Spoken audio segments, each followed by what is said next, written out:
Hello, I'm Maximillian Kent. And I am Jacob Murtagh, and welcome back to Liberty Politics.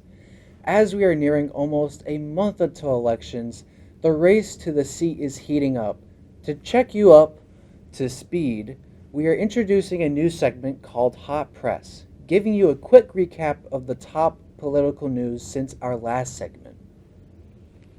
This week's Hot Press segment in Springfield, Ohio, where former President Donald Trump and his running mate J.D. Vance claim Haitian immigrants are stealing and eating resident pets. The Springfield City Council, however, dismissed these claims, stating no such crimes have been reported. In North Carolina, Republican gubernatorial candidate Mark Robinson stirred controversy by calling himself, quote, Black Nazi, end quote, on adult websites and criticizing transgender issues despite reportedly viewing transgender adult content. The Biden Harris administration announced a $75 million investment on September 24th to expand the opioid treatment, mental health services, and hospital access in rural South, aiming to address critical health issues in the underserved areas. Vice President Kamala Harris has expressed support for ending the Senate filibuster to restore Roe v. Wade, stating, quote, votes are all we need.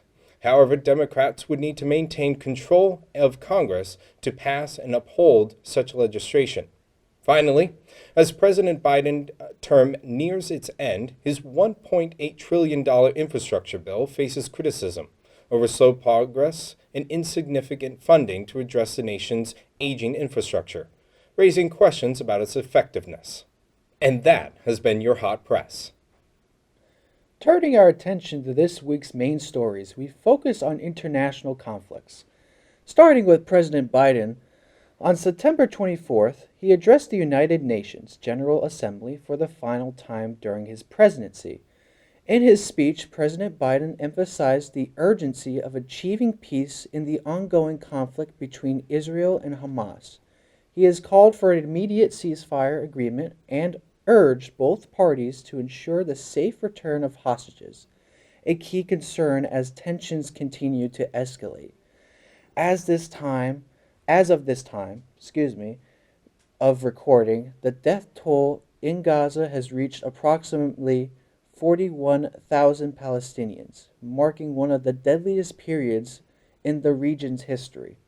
Vice President Harris is also set to meet with the President of the United Arab Emirates on to discuss the efforts to secure a ceasefire and negotiate the release of hostages, according to the White House official.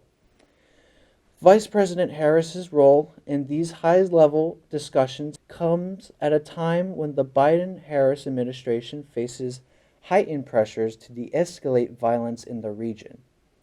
This diplomatic engagement also carries significant implications for her potential presidential campaign. Now we turn our attention to the war of Ukraine. With over 1 million people dead or wounded in the Ukraine-Russian war, former President Trump has taken a hard stance on his approach on the conflict.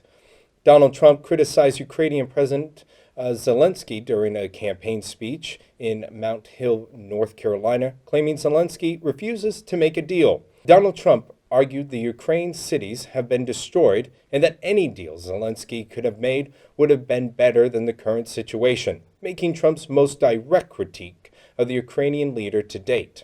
Donald Trump's remarks come as tensions rise within the GOP and a few Democratic leaders over the U.S. support for Ukraine.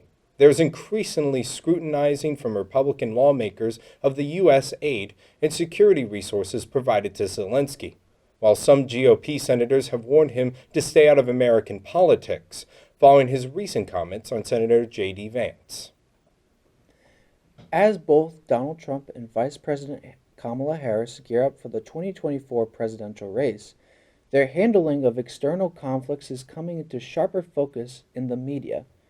Former President Donald Trump has criticized the President of Ukraine, Volodymyr Zelensky, signaling a growing divide within the Republican Party over the U.S. involvement in the Russia-Ukraine war, with Trump positioning himself as a critic of continued support for Ukraine. Meanwhile, Vice President Kamala Harris's recent diplomatic efforts include her upcoming talks on the Middle East ceasefire negotiations, highlighting her focus on global stability and national security, key issues for her potential presidential campaign. With foreign policy playing an increasingly important role in 2024, both Trump and Kamala Harris are using these international conflicts to define their platforms. Trump's appeal to the GOP is based on the increasingly skeptical of foreign aid to other nations, while Harris's aims are to showcase her leadership on the global stage.